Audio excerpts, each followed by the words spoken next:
Hi hello നമസ്കാരം. എല്ലാവരും സുഖമായിട്ടിരിക്കുന്നു. അപ്പോൾ ഞാനിവിടെ സുഖമായിട്ടിരിക്കുന്നു. അപ്പോൾ ഇന്നൊരു എഗ് നൂഡിൽസിൻ്റെ ഒരു റെസിപ്പിയുമായിട്ടാണ് വന്നിരിക്കുന്നത്. അപ്പോൾ നമുക്കിത് എങ്ങനെയാണ് ചെയ്യുന്നതെന്ന് നോക്കാം. അതിനായിട്ട് ഞാൻ വെള്ളം അടുപ്പിൽ വെച്ചിട്ടുണ്ട്. ഇത് നന്നായി ഒന്ന് ചൂടാവണം.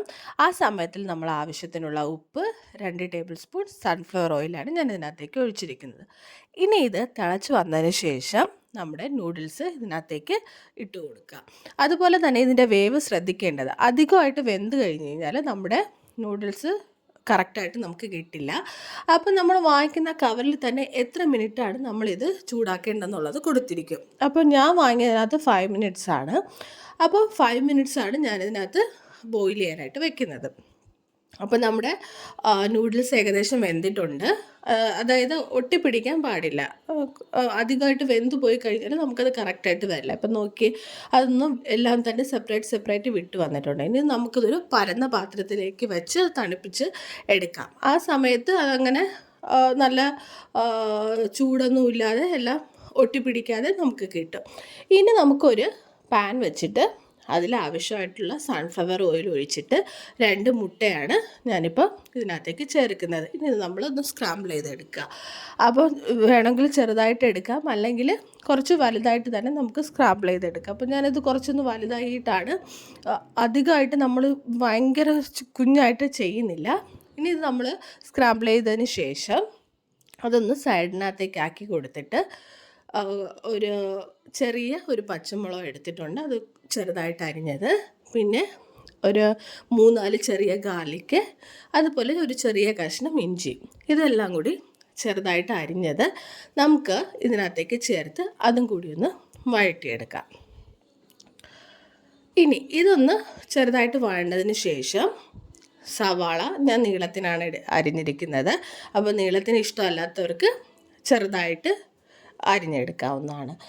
അപ്പം സവാള, പിന്നെ ക്യാരറ്റ്, ക്യാപ്സിക്കം, കോളിഫ്ലവർ അല്ല, ക്യാബേജ്. അപ്പോൾ ഇതെല്ലാം കൂടി ഞാൻ നീളത്തിന് അരിഞ്ഞാണ് എടുത്തിരിക്കുന്നത്. അപ്പം നമുക്കിനി ഇതെല്ലാം കൂടി ചേർത്ത് നന്നായിട്ടൊന്ന് ഇളക്കിയെടുക്കാം.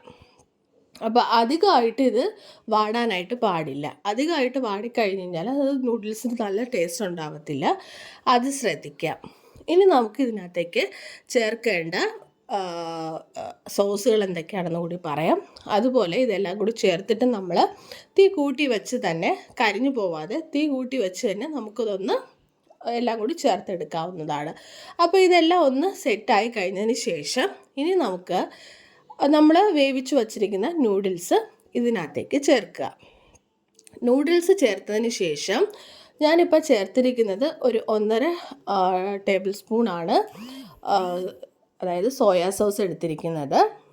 അതേപോലെ ഒരു 1.25 ടേബിൾ സ്പൂൺ ചില്ലി സോസ്, പിന്നെ ടൊമാറ്റോ സോസ്, ഇത്രയാണ് ചേർത്തിരിക്കുന്നത്. അപ്പോൾ അത് നമ്മൾ ഒഴിച്ച് കഴിഞ്ഞതിന് ശേഷം ഇനി നമുക്കിതിനകത്തേക്ക് ആവശ്യമായിട്ടുള്ള ഉപ്പ്, കുരുമുളക് പൊടി, പിന്നെ ഞാൻ ഇതിനകത്ത് ചില്ലി പൗഡർ കുറച്ച് ചേർക്കുന്നുണ്ട്. അത് നിങ്ങൾക്ക് ചില്ലി പൗഡർ വേണ്ടെങ്കിൽ ചേർക്കേണ്ട ആവശ്യമില്ല. അപ്പോൾ ഞാൻ ഇതിനകത്ത് ചേർക്കുന്നുണ്ട്.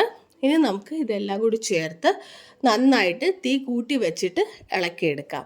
അപ്പോൾ ഒരു 2 മിനിറ്റ്, ഏകദേശം ഒരു 1.5 to 2 മിനിറ്റ് നല്ല ഹൈ ഫ്ലെയിമിൽ വെച്ച് എല്ലാം ഈ ഒരു ചേരുവകളെല്ലാം കൂടി ഈ നൂഡിൽസിൽ പിടിക്കത്തക്ക രീതിയിൽ നമ്മളതൊന്ന് ഇളക്കി കൊടുക്കുക. പക്ഷേ നൂഡിൽ അധികം കുഴഞ്ഞു പോകാനും പാടില്ല. ആ രീതിയിൽ വേണം ചെയ്ത് കൊടുക്കാനായിട്ട്. അപ്പോൾ 2 മിനിറ്റ്സ് ആയി കഴിഞ്ഞ് കഴിഞ്ഞാൽ നമുക്കിത് ഓഫ് ചെയ്യാം. അതുപോലെ തന്നെ ചൂടായിട്ട് തന്നെ ഇത് സെർവ് ചെയ്യാം. അപ്പോഴാണ് നമുക്ക് കഴിക്കാനായിട്ട് ടേസ്റ്റ്. അപ്പം എല്ലാവർക്കും ഈ വീഡിയോ ഇഷ്ടമായെന്ന് വിചാരിക്കുന്നു. ചാനൽ ആദ്യമായിട്ടാണ് കാണുന്നവരെങ്കിൽ ചാനലൊന്ന് സബ്സ്ക്രൈബ് ചെയ്തേക്കണേ. അതുപോലെ തന്നെ വീണ്ടും മറ്റൊരു വീഡിയോ ആയിട്ട് കാണാം. അതുവരേക്കും ബൈ.